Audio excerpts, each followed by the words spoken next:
Alvin വിവരമറിഞ്ഞു എത്താൻ താമസിച്ചിരുന്നു. Sir ഐസിയുവിലായിരുന്നു. Doctor പറഞ്ഞത് ക്രിട്ടിക്കൽ കണ്ടീഷനാണെന്നാണ്. അവളുടെ കൂടെ ഉണ്ടായിരുന്ന വൈഷ്ണവ് അപ്പോൾ തന്നെ മരിച്ചു പോയിരുന്നു. അതുകൊണ്ട് തന്നെ ആ ന്യൂസ് ഇൻഡസ്ട്രിയിൽ കാട്ടുതീ പോലെ പടർന്നു പിടിച്ചു. രുദ്രൻ വിവരമറിഞ്ഞിരുന്നു. അറിഞ്ഞയുടൻ അവൻ ആൽവിന് ഫോൺ ചെയ്തു. ഹലോ ആൽവിൻ, എന്താ ഉണ്ടായത്? ഞാൻ വിവരങ്ങളിൽ ഇപ്പോഴാണ് അറിയുന്നത്. എനിക്കും കാര്യമായി ഒന്നും അറിയില്ല സർ. അവളുടെ സ്ഥിരം പരിപാടി കൊണ്ട് വാങ്ങിച്ചു കൂട്ടിയതാ. കയ്യിലിരിപ്പ് അല്ലാതെന്ത് പറയാൻ. എങ്ങോട്ടാണ് പോകുന്നതെന്നെങ്കിലും പറഞ്ഞിട്ട് പോകാൻ പറഞ്ഞതായിരുന്നു ഞാൻ അവളോട്. തലേന്നിറങ്ങുമ്പോൾ വൈഷ്ണവിൻ്റെ കൂടെ ക്ലബ്ബും കഴിഞ്ഞ് അയാളുടെ വീട്ടിലേക്ക് തിരിക്കാൻ ഇറങ്ങിയതാണവർ. ഇരുവരും നല്ലതുപോലെ മദ്യലഹരിയിലായിരുന്നു. വൈഷ്ണവാണ് വണ്ടി ഓടിച്ചിരുന്നത്. വണ്ടി മതിലിടിച്ചാണ് ഇരുവർക്കും പരിക്ക് പറ്റിയത്. ആൽവിൻ നിസ്സംഗനായി പറഞ്ഞു, ഞാനൊരു കാര്യം ചെയ്യാം. അവളുടെ ചികിത്സയ്ക്ക് വേണ്ട പണം ഞാൻ അയച്ചേക്കാം. താൻ അതൊന്നും ഓർത്ത് ടെൻഷൻ അടിക്കേണ്ട. സാറ് ബുദ്ധിമുട്ടണമെന്നില്ല. അവൾക്കാരുടെയും സഹായമൊന്നും വേണ്ടല്ലോ.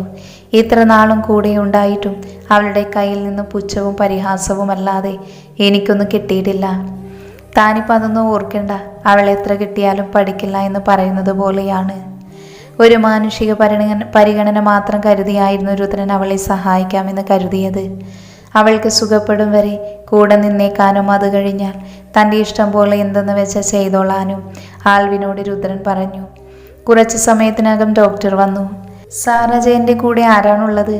നഴ്സ് വിളിച്ച് ചോദിച്ചപ്പോൾ ആൽവിൻ അങ്ങോട്ടേക്ക് ചെന്നു. കുറച്ചധികം സർജറികൾ വേണ്ടിവരും. നട്ടെല്ലിനാണ് ക്ഷതമേറ്റത്. തലയ്ക്കും പരിക്കുണ്ട്. പേഷ്യൻറ്റിൻ്റെ നില ഇപ്പോൾ സ്റ്റേബിളാണ്. പക്ഷേ ഇനി എഴുന്നേറ്റ് നടക്കാൻ കഴിയുമോ എന്ന കാര്യം സംശയം. അരയ്ക്ക് കീഴ്പോട്ടേക്കാണ് തളർന്നിരിക്കുന്നത്. ഡോക്ടർ പറയുന്നത് നിർവികാരനായാണ് ആൽവിൻ കേട്ടത്. അവളെ നന്നാക്കിയെടുക്കാമെന്നൊരു തോന്നലുണ്ടായിരുന്നു മുൻപെപ്പോഴോ. പക്ഷേ കഴിഞ്ഞ സംഭവത്തോടുകൂടി ആൽവിൻ അതെല്ലാം നശിച്ച മട്ടാണ്. ഒരാഴ്ചയോളം കടുത്ത പനി തന്നെയായിരുന്നു നിദ്രയ്ക്ക്. വീട്ടിലേക്ക് വന്നത് പനി അല്പം കുറഞ്ഞു തുടങ്ങിയപ്പോഴാണ്. ഇനി കുറച്ച് നാൾ റെസ്റ്റ് എടുക്കാൻ കേട്ടോ. ഒന്നും ആലോചിച്ച് തലപുകയ്ക്കേണ്ട. കോളേജിലേക്ക് ഞാൻ വിളിച്ചു പറഞ്ഞിട്ടുണ്ട്. ഗായത്രി ദേവി അരുമയായ അവളുടെ കവളിൽ തലോടിക്കൊണ്ട് പറഞ്ഞു. രുദ്രൻ വന്നതും അന്നുണ്ടായ സംഭവങ്ങളുമൊന്നും പിന്നീട് അവർ പറഞ്ഞ് അവളെ വിഷമിപ്പിക്കാൻ നിന്നിട്ടില്ല. നിദ്രമെല്ലെ തലയാട്ടി. അവരവളെ പുതപ്പിച്ച് കിടത്തിയിട്ട് അവിടെ നിന്ന് പോയപ്പോൾ നിദ്രയെല്ലാം ഓർത്തെടുക്കാൻ ശ്രമിച്ചു. അതിനുശേഷം രുദ്രൻ ഒന്ന് വിളിച്ചത് പോലുമില്ലെന്ന് ഓർത്തപ്പോൾ അവൾക്ക് വിഷമം തോന്നി. ഇനി ഒരിക്കലും അവൻ വിളിച്ചേക്കില്ല എന്നോർത്തപ്പോൾ ഫോണെടുത്ത് നോക്കുമ്പോൾ ഒക്കെയും അവൾക്ക് കരയാൻ തോന്നും. പക്ഷേ എന്ത് ചെയ്യണമെന്ന് അവൾക്കറിയില്ലായിരുന്നു. അവനെ വിളിക്കാനും വിളിക്കാതിരിക്കാനും വയ്യാത്തൊരവസ്ഥ. ഒരു ഉച്ചനേരം കഴിഞ്ഞതോടെ ഗായത്രി ദേവി അവളുടെ മുറിയിലേക്ക് വന്നു. അവരുടെ മുഖം ചെറുതായൊന്ന് മുറുകിയിരിക്കുന്നത് പോലെ അവൾക്ക് അനുഭവപ്പെട്ടു. എന്താ അമ്മേ? രുദ്രൻ പിന്നെയും വന്നോ ആശങ്കയോടെയാണ് നിദ്ര അമ്മയോട് അത് തിരക്കിയത്. നിന്റെ ചെറിയമ്മയുടെ മകൻ വന്നിരിക്കുന്നു. ശരത്ത് നിന്നെ കണ്ടിട്ട് പോകൂ എന്ന് വാശി. നിദ്രയെ കാണാൻ ശരത്ത് വന്നിരിക്കുകയാണ്. ഗായത്രി ദേവിക്ക് ഒരു തരി പോലും ഇഷ്ടമില്ല അവൻ നിദ്രയെ കാണുന്നത്. അതാണ് അവരുടെ മുഖത്തിൻ്റെ മുറുക്കത്തിന് കാരണം. സാരമില്ല അമ്മേ, ഒന്ന് കണ്ടിട്ട് പോകാനല്ലേ, വിളിച്ചോളൂ. നിദ്രമെല്ലെ എഴുന്നേറ്റ് ഹെഡ് റെസ്റ്റിലേക്ക് ചാരിയിരുന്നു. ഒന്ന് കനത്തിൽ മൂളിക്കൊണ്ട് ഗായത്രി ദേവി പുറത്തേക്ക് ചെന്നു. ശരത്തിനെയും കൂട്ടിയാണ് അവർ തിരികെ നിദ്രയുടെ റൂമിലേക്ക് വന്നത്. നിദ്ര പറഞ്ഞത് പ്രകാരം അവന് വേണ്ട സഹായങ്ങളൊക്കെ ചെയ്തു കൊടുത്തെങ്കിലും അവൻ വീട്ടിലേക്ക് വരുന്നതും അവളെ കാണുന്നതിനുമെല്ലാം അതൃപ്തി ഉണ്ടായിരുന്നു. എന്താ ശരത് കാര്യം? ക്ഷീണിച്ച സ്വരത്തിൽ നിദ്ര തിരക്കി. ഗായത്രി ദേവിയെ ഒന്ന് നോക്കിക്കൊണ്ട് ശരത് അവളുടെ അടുത്ത് ചെന്ന് നിന്നു. ചേച്ചി പറഞ്ഞതുപോലെ ഞാൻ അമ്മയെ വിളിക്കാൻ ചെന്നിരുന്നു. പക്ഷേ അമ്മ വരുന്നില്ലെന്നാണ് പറയുന്നത്. നിദ്ര അത് കേട്ടതും ഞെട്ടലോടെ ഗായത്രി ദേവിയെയും ശരത്തിനെയും മാറി മാറി നോക്കി. ഗായത്രി ദേവിയുടെ മുഖത്തും ഞെട്ടലുളവായി. അതെന്താ, ചെറിയമ്മയ്ക്ക് നിന്നോട് ഇനിയും ദേഷ്യമാണോ? അല്ല ചേച്ചി, അമ്മയുടെ സ്വഭാവം ഇപ്പോൾ പഴയതുപോലെയല്ല. അമ്മ ആകെ മാറിയിട്ടുണ്ട്. അമ്മ വന്നു കഴിഞ്ഞാൽ ഇനി എൻ്റെ വിവാഹ ജീവിതത്തിലും പ്രശ്നങ്ങൾ ഉണ്ടാകും. അമ്മ കാരണം എന്നൊക്കെയാണ് പറയുന്നത്. നിദ്രയ്ക്ക് അത് കേട്ടപ്പോൾ എന്തുകൊണ്ടോ ചിലപ്പോൾ അത് സത്യമാകുമെന്ന് വരെ തോന്നിപ്പോയി. കാരണം സ്വന്തം കുടുംബത്തിലുള്ളവരെ അല്ലാതെ മറ്റാരെയും അംഗീകരിക്കാനുള്ള മനസ്സ് സത്യഭാമയ്ക്ക് പണ്ടുണ്ടായിരുന്നില്ല. ഇനി ഉണ്ടായേക്കാമോ എന്നും അവൾക്ക് സംശയമാണ്. അതിന് ഞാനെന്ത് ചെയ്യാനാണ് ശരത്തെ? ചെറിയമ്മ അങ്ങനെ വാശി പിടിക്കുന്നുണ്ടെങ്കിൽ പിന്നെ എനിക്കെന്ത് ചെയ്യാൻ കഴിയും? നിദ്ര നിർവികാരമായ മുഖത്തോടെ അവനെ നോക്കി. അവളുടെ മനസ്സിൽ അപ്പോൾ രുദ്രനെ പറ്റിയല്ലാതെ മറ്റൊന്നും ഉണ്ടായിരുന്നില്ല. ചേച്ചി വന്ന് ക്ഷമിച്ചു എന്ന് പറഞ്ഞാലല്ലാതെ ഇനിയും ഞങ്ങളുടെ കൂടെ വരില്ല എന്നൊക്കെയാണ് പറയുന്നത്. അമ്മ ചെയ്തതിനൊന്നും ന്യായീകരണമില്ല. പക്ഷേ ഇപ്പോൾ അമ്മയുടെ മനസ്സ് പൂർണ്ണമായും മാറിയിട്ടുണ്ട്. അതെനിക്ക് മനസ്സിലായതുമാണ്. ചേച്ചി ഒന്ന് വന്ന് പറഞ്ഞെങ്കിൽ. ശരത്ത് മടിയോടെയാണത് പറഞ്ഞത്. അത് കേട്ടപാടെയും ഗായത്രി ദേവി ദേഷ്യത്തിൽ അവിടെ നിന്ന് പോവുകയും ചെയ്തു. നിസ്സഹായതയോടെ നിദ്ര ശരത്തിനെ നോക്കി. ഞാൻ വന്ന് ക്ഷമിച്ചു എന്ന് പറഞ്ഞ ചെറിയമ്മ വരുമെന്ന് ഉറപ്പാണോ നിനക്ക്? അതെ, അമ്മ അങ്ങനെയാണ് പറഞ്ഞത്. എങ്കിൽ നീ പൊയ്ക്കോളൂ. ഞാൻ ഗായത്രി അമ്മയുമായി അങ്ങോട്ടേക്ക് വന്നേക്കാം. ഇന്നല്ല, എനിക്ക് ചെറുതായി പനിയുണ്ട്. അത് മാറിക്കഴിഞ്ഞാൽ ഞാൻ വരാം. ശരത്ത് നന്ദിയോട് അവളെ നോക്കി ചിരിച്ചു. അവളുടെ സുഖവിവരങ്ങൾ കൂടി തിരക്കിയിട്ടാണ് ശരത്ത് അവിടെ നിന്ന് പോയത്. ശരത്ത് പോയതിന് പിന്നാലെ ഗായത്രി ദേവി അങ്ങോട്ടേക്ക് വന്നു. എന്നിട്ട് നീ എന്ത് തീരുമാനിച്ചു? ഇനിയും അവരെ സഹായിച്ചു കൊണ്ടിരിക്കണമെന്നാണോ? എൻ്റെ കുട്ടി, എത്ര കിട്ടിയാലും നീ പഠിക്കില്ലല്ലോ. ഇനി അവർ അവിടെ നിന്നും ഇറങ്ങിയ പാടെ നിന്റെ മെക്കിട്ട് കയറാനാവും വരുന്നത്. ഗായത്രി ദേവി അവളുടെ അരികിലേക്ക് വന്നിരുന്നു കൊണ്ട് പറഞ്ഞു. നിദ്രയുടെ കണ്ണുകളിൽ നീർക്കണം തിളങ്ങി.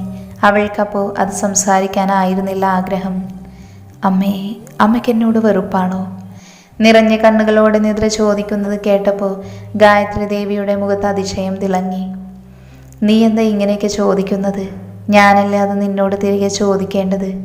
രുദ്രൻ നിന്നെ സ്നേഹിക്കുന്ന ഈ അവസരത്തിൽ അവനിൽ നിന്നും നിന്നെ അകറ്റുന്നത് ഞാനല്ലേ?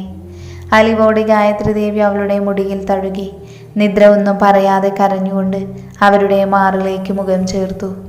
എന്നാലും നീ അവൻ്റെ കൂടെ പോകുമെന്നാണ് ഞാൻ കരുതിയത്. അത്രയും കാര്യമായി അവൻ വിളിച്ചപ്പോൾ അവളുടെ മനസ്സറിയാൻ വേണ്ടിയായിരുന്നു ഗായത്രി ദേവി അത് ചോദിച്ചത്. പൊടുന്നനെ നിദ്ര മുഖം ഉയർത്തിക്കൊണ്ട് അവരെ ഞെട്ടലോടെ നോക്കി. അമ്മ അങ്ങനെ കരുതിയോ? ഞാൻ ദേവേട്ടൻ ഇപ്പോഴും സ്നേഹിക്കുന്നുണ്ട് എന്നത് സത്യമാണ്. അതുകൊണ്ടാണല്ലോ അമ്മയിൽ നിന്നും ഇത്രയൊക്കെ ഒളിപ്പിച്ച് വെച്ചത്. എങ്കിലും പെട്ടെന്നൊരു നിമിഷത്തിൽ നിങ്ങളെയെല്ലാം ഇട്ടെറിഞ്ഞ് ഞാൻ ആരുടെയും ഒപ്പം പോകുമെന്ന് കരുതരുത്.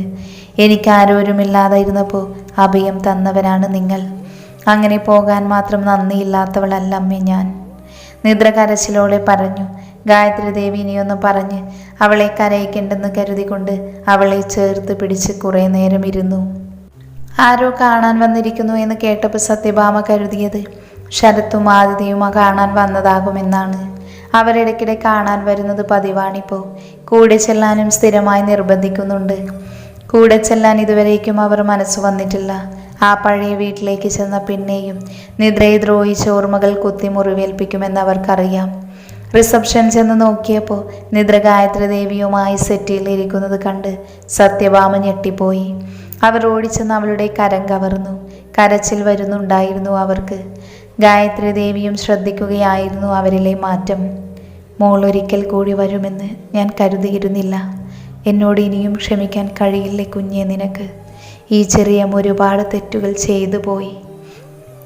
അവളുടെ കൈകൾ കൂട്ടിപ്പിടിച്ച് നെറ്റിയോട് അടുപ്പിച്ചുകൊണ്ട് സത്യഭാമ വിങ്ങിപ്പൊട്ടി.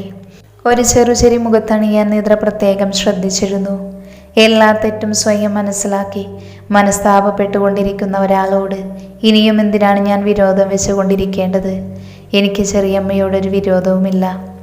അവരുടെ തോളിൽ കൈവച്ചുകൊണ്ട് നിദ്ര ചിരിയോടെ പറഞ്ഞപ്പോൾ സത്യഭാമയുടെ കണ്ണുകളിൽ നിന്നും എഴുന്നീർ ഒഴുകിയിറങ്ങി. അവർക്ക് വിശ്വസിക്കാൻ കൂടി കഴിയുന്നില്ല. എൻ്റെ മോൾക്ക് ആരോടും ഒരു ദേഷ്യവും വിരോധവും ഒന്നും വെച്ചുകൊണ്ട് പോരാൻ കഴിയില്ല സത്യഭാമേ. എൻ്റെ മകനോട് പോലും ഈ കുട്ടി ക്ഷമിച്ചു കഴിഞ്ഞു. ഇതാണ് ഇവളുടെ ഏറ്റവും വലിയ ക്വാളിറ്റിയും. നിദ്രയെ ഒന്ന് നോക്കി അവളുടെ മുടിയിഴകൾ പിന്നിലേക്ക് മാടി ഒതുക്കി വെച്ചുകൊണ്ട് ഗായത്രി ദേവി പുഞ്ചിരിയോടെ പറഞ്ഞു. നിദ്ര നിറഞ്ഞ മനസ്സോട് അവരെ നോക്കി പുഞ്ചിരിച്ചു. ചെറിയമ്മ ശരത്തിൻ്റെ കൂടെ പോകണം. അവൻ പുറത്ത് കാത്തു നിൽക്കുന്നുണ്ട്. ഞാൻ ക്ഷമിച്ചില്ലെന്ന് കരുതി ഇനിയും ഇവിടെ കഴിയണമെന്നില്ല. ചെറിയമ്മയെ കൂട്ടാനാണ് ഞാൻ വന്നത്. വരില്ലേ എൻ്റെ കൂടെ? നിദ്ര അലിവോട് അവളെ നോക്കി ചോദിച്ചു. സത്യഭാമയുടെ കണ്ണുകൾ വീണ്ടും നിറഞ്ഞു. അവർ ഒന്നും മിണ്ടാൻ കഴിയാതെ ഊവന്ന് തലയാട്ടി. അവിടുത്തെ ഫോർമാലിറ്റികളൊക്കെ കഴിഞ്ഞപ്പോൾ ഗായത്രി ദേവി ആ അനാഥാലയത്തിന് കുറച്ചധികം പണം സംഭാവന ചെയ്തു. അതിനുശേഷം സത്യഭാമയും ശരത്തുമായി അവർ അവരുടെ വീട്ടിലേക്ക് യാത്ര തിരിച്ചു. അവരുടെ വീട്ടിലാക്കി കൊടുത്തിട്ടാണ് പിന്നീട് നിദ്രയും ഗായത്രി ദേവിയും പോയത്. വീട്ടിലേക്ക് കാലെടുത്ത് വെച്ചതും പഴയ ഓർമ്മകൾ അവരുടെ മനസ്സിൽ തികട്ടി. വീടിൻ്റെ ഉമ്മറത്തു നിന്നിരുന്ന തുളസി തറയിലെ തുളസി കരിഞ്ഞുണങ്ങി നിൽക്കുന്നു. നിദ്ര ഉണ്ടായിരുന്നപ്പോൾ ഒരിക്കലും അതങ്ങനെ വാടി നിൽക്കാറിൽ പോലുമില്ലെന്ന് ഓർത്തവർ. നിദ്ര പടിയിറങ്ങിയതോടെ തങ്ങളുടെ സകല ഐശ്വര്യവും നശിച്ച് പതനം മാത്രമായി. പിന്നീട് അവർ ശരണ്യയെക്കുറിച്ച് ഓർത്തു. അവളിപ്പോൾ എവിടെയായിരിക്കും? അവളെക്കുറിച്ചൊരു ഊഹവുമില്ലല്ലോ. മോനെ, ഞാൻ ചോദിക്കുന്നത് കേട്ട് നീ ദേഷ്യപ്പെടരുത്. വേവലാതി പൂണ്ട അമ്മയുടെ വാക്കുകൾ കേട്ട് വാതിൽ താഴിട്ട് തുറക്കുകയായിരുന്ന ശരത്തൊന്ന് തിരിഞ്ഞു നോക്കി. അമ്മ പറയമ്മേ, എന്താ കാര്യം? മോനെ, ശരണ്യ അവളിപ്പോൾ എവിടെയാണ്? അവളെക്കുറിച്ച് നിങ്ങളാരും ഒന്നും പറയുന്നത് കേട്ടില്ലല്ലോ. അവൾക്ക് സുഖമാണോ? ആരുടെ ഒപ്പം പോയാലും സന്തോഷമായിരിക്കുന്നു. അമ്മയ്ക്ക് എന്ത് തോന്നുന്നു? ശരത്ത് വാതിൽ തുറന്നു കഴിഞ്ഞപ്പോൾ അവരെയൊന്ന് തിരിഞ്ഞു നോക്കിക്കൊണ്ട് ചോദ്യം ഉയർത്തിയപ്പോൾ സത്യഭാമ മറുപടിയില്ലാതെ നിന്നു. തങ്ങളേക്കാർ കുറവൊന്നുമല്ല ശരണ്യ ചെയ്തിരിക്കുന്ന തെറ്റ്. അവൾക്ക് കിട്ടാൻ പോകുന്ന ശിക്ഷയും അതുപോലെ കനത്തത് തന്നെയാകുമെന്ന് നിസ്സംശയം ഊഹിക്കാം. എങ്കിലും എവിടെയായിരുന്നാലും ശരണ്യ നന്നായിരിക്കട്ടെ എന്നവർ മനസ്സിൽ പ്രാർത്ഥിച്ചു. ആ വീട്ടിലെ ജോലികൾ മുഴുവൻ ചെയ്ത് ശരണ്യയുടെ നടു ഒടിഞ്ഞിരുന്നു. പലവട്ടം വീട് മുഴുവൻ പരതി നോക്കിയിട്ടും അവൾക്ക് ആ സ്വർണവും പണവും കിട്ടിയില്ല. അത് അവളുടെ മനോനില തെറ്റിക്കുമെന്ന സ്ഥിതിയായി. ഇന്ദിരയും വിനീതയും ചേർന്ന് അവളെ കൊണ്ട് ആ വീട്ടിലെ എല്ലാവിധ ജോലികളും ചെയ്യിപ്പിക്കും. ചെയ്യാൻ മടിച്ചു നിന്ന സുനിലിനോട് പറഞ്ഞ് അവൾക്ക് നല്ല അടിയും വാങ്ങിക്കൊടുക്കും. അതൊക്കെയാണ് സ്ഥിരമായി അവിടെ നടക്കുന്ന കലാപരിപാടികൾ. താൻ ചെയ്ത ഏറ്റവും വലിയ മണ്ടത്തരമാണ് വീടുപേക്ഷിച്ച് പോകുന്നത് എന്ന തിരിച്ചറിവ് ശരണ്യയ്ക്ക് വന്നു തുടങ്ങി. പണം ഉപയോഗിച്ച് അമ്മയെ ജയിലിൽ പോകുന്നതിൽ നിന്ന് തടഞ്ഞിരുന്നെങ്കിൽ അമ്മ ഇപ്പം തന്നെ പൊന്നുപോലെ നോക്കുമായിരുന്നു. ഇതുപോലൊരവസ്ഥയിൽ വന്ന് പെടില്ലായിരുന്നു. ഓരോന്ന് ആലോചിച്ച് നിന്നപ്പോൾ പാൽ തിളച്ച് പൊന്തുന്നത് ശരണ്യ അറിഞ്ഞില്ല. വൈകുന്നേരം ചായ ഉണ്ടാക്കാൻ അവളെ ഏൽപ്പിച്ചിട്ട് അമ്മയും മകളും കൊച്ചു വർത്താനം പറഞ്ഞ് ടിവിയും കണ്ടുകൊണ്ടൊക്കെ നേരം പോകുവാണ്. പോകെ താൻ ഇവിടുത്തെ ശമ്പളമില്ലാതെ ജോലി ചെയ്തുകൊണ്ടിരിക്കുന്ന വേലക്കാരിയാണെന്ന് ശരണ്യ ഓർത്തു. അതും പട്ടിയുടെ വില പോലുമില്ലാത്തൊരുത്തി. പാൽ തിളച്ചു പോകുന്നത് കണ്ടിട്ട് നീ ഏതൊരുത്തിന് ദിവാസ്വപ്നം കണ്ടുകൊണ്ടിരിക്കുവാണടി. പറയുന്നതിനോടൊപ്പം തലക്കിട്ടൊരു കിഴക്ക് കൂടി കൊടുത്തിട്ട് ഇന്ദിര ശരണ്യ വേദനയോടെ ചിന്തകളിൽ നിന്നും ഞെട്ടി ഉണർന്നു നോക്കുമ്പോൾ പതഞ്ഞ പാത്രത്തിൻ്റെ വശങ്ങളിലൂടെ ഒഴുകുകയാണ് പാല്. അവളത് വേഗം എടുത്ത് പൊന്തിച്ചപ്പോൾ കയ്യും പൊള്ളി. ശരണ്യ അങ്ങനെ തന്നെ പാൽപാത്രം താഴെയിട്ട് നിലവിളിച്ചുകൊണ്ട് പൊള്ളിയ കൈയിലേക്ക് നോക്കി ഊതാൻ തുടങ്ങി. അത് കണ്ടതും ഇന്ദിരയ്ക്ക് ദേഷ്യം കൂടി. പാൽ ബാക്കിയുള്ളതും പാത്രം മറിഞ്ഞ് താഴെ പോയിരുന്നു. എടി അഹങ്കാരി, ഇങ്ങനെ പൈസ കൊടുത്ത് മേടിച്ച പാൽ താഴെ ഒഴിച്ച് കളയാനാണെങ്കിൽ സ്വയം സമ്പാദിച്ചു കൊണ്ട് വരണമെടി. പറഞ്ഞു തീർന്നതും ഇന്ദിര കൈ ഉയർത്തി അവളുടെ കവിളിൽ ആഞ്ഞടിക്കുകയും ചെയ്തു. കവിൾ തടം പൊത്തിപ്പിടിച്ചുകൊണ്ട് ശരണ്യ വീഴാൻ പോയി. അവൾക്ക് സ്ലാബിൽ പിടികെട്ടിയതുകൊണ്ട് വേച്ചു വീണില്ല. ശരണ്യ ഭ്രാന്ത് പിടിച്ചുകൊണ്ട് ഇന്ദിരയെ നോക്കി കണ്ണുരുട്ടി. എന്താ ഇവിടെ ബഹളം? മനുഷ്യനെ സമാധാനത്തിൽ ഒരു തിരുത്തുകയുമില്ല. അപ്പോഴേക്കും സുനിൽ അങ്ങോട്ടേക്ക് പാഞ്ഞു വന്നിട്ട് ഒരെണ്ണം കൂടി ശരണ്യയ്ക്ക് കൊടുത്തു. വെറുതെ ഒരാവശ്യവുമില്ലെങ്കിലും അവൾക്കിട്ട് ഒരെണ്ണം പൊട്ടിക്കുന്നത് അവൻ്റെ ശീലമായി മാറിക്കഴിഞ്ഞു. ഇപ്പോൾ ശരണ്യയ്ക്കാകെ ദേഷ്യം കൊണ്ട് വിറഞ്ഞു കയറി. വെറുതെ ഇനി എന്നെ തല്ലരുത്. ഇങ്ങനെ പോകുമ്പോഴും വരുമ്പോഴും ഒക്കെ എന്നെ തല്ലാൻ ഞാൻ ആരുടെയും ചെണ്ടൊന്നുമല്ല. ശരണ്യ അവനെ ചിറഞ്ഞു നോക്കിക്കൊണ്ട് ആക്രോശിച്ചു. അവളുടെ തല പെരുത്തു തുടങ്ങിയിരുന്നു. പിന്നെ ഇമ്മാതിരി ചെയ്ത്തൊക്കെ ചെയ്ത നിന്നെ അടിക്കുകയല്ല, മോന്തയിട്ട് നിലത്തുരക്കുകയാണ് വേണ്ടത്. ഞാനായിട്ട് ഇത്രേ ചെയ്യുന്നുള്ളൂ. മറിഞ്ഞുപോയ പാലിലേക്ക് നോക്കി ഒരു ഔദാര്യം പോലെ ഇന്ദിര ശരണ്യയോട് പറഞ്ഞു. ഞാൻ ഇവിടെ ഉള്ളതല്ലേ നിങ്ങൾക്ക് പ്രശ്നം? ഞാൻ പോയേക്കാം. എൻ്റെ പണവും സ്വർണവും തന്നാൽ മതി. ഞാൻ ഒഴിഞ്ഞു പോയേക്കാം. പിന്നെ എൻ്റെ ശല്യം ആർക്കും ഉണ്ടാകില്ല. ശരണ്യ വീറോടെ സുനിലിനെ നോക്കി പറഞ്ഞു. അവൻ്റെ മുഖത്തൊരു പുച്ഛം നിറഞ്ഞ ചിരി വിടർന്നു. കുറെ നാളായല്ലോ ഇവൾ കിടന്ന് സ്വർണമെന്നും പണമെന്നും പറയുന്നു. എന്താടാ ഇവൾക്ക്? അതിനു മാത്രം എന്തോ നിധി അവൾ കൊണ്ടുവന്നത്? ഇന്ദിര സംശയത്തോടെ മകനെ നോക്കി ചോദിച്ചു. ശരണ്യയുടെ കണ്ണുകൾ കുറുകി. അവൾക്ക് വട്ടാ അമ്മേ, എന്തെങ്കിലും കിടന്ന് പറഞ്ഞോട്ടെ. സുനിൽ അത് കേൾക്കാത്ത മട്ടിൽ തിരിഞ്ഞ് ഹാളിലേക്ക് തന്നെ നടന്നു. അമ്മേ, നാളെ ഒരു കൂട്ടർ വിനീതയെ കാണാൻ വരുന്നുണ്ട് കേട്ടോ. ഗവൺമെൻറ് ഉദ്യോഗസ്ഥനാണ് പയ്യൻ. നമുക്കിതങ്ങ് നടത്താം. സുനിൽ കസേരയിലേക്ക് അമർന്നുകൊണ്ട് വിളിച്ചു പറയുന്നത് കേട്ടപ്പോൾ ഇന്ദിര വായും പൊളിച്ച് അവൻ്റെ അടുത്തേക്ക് ചെന്നു. ഗവൺമെൻറ് ഉദ്യോഗമോ? എടാ മോനെ, അവരെ ഇമ്മിണി സ്ത്രീധനമൊക്കെ ചോദിക്കില്ലേ? എന്തോന്നെടുത്ത് കൊടുക്കാനാ? അമ്മ അതൊന്നും ഓർത്ത് ബേജാറാകണ്ട.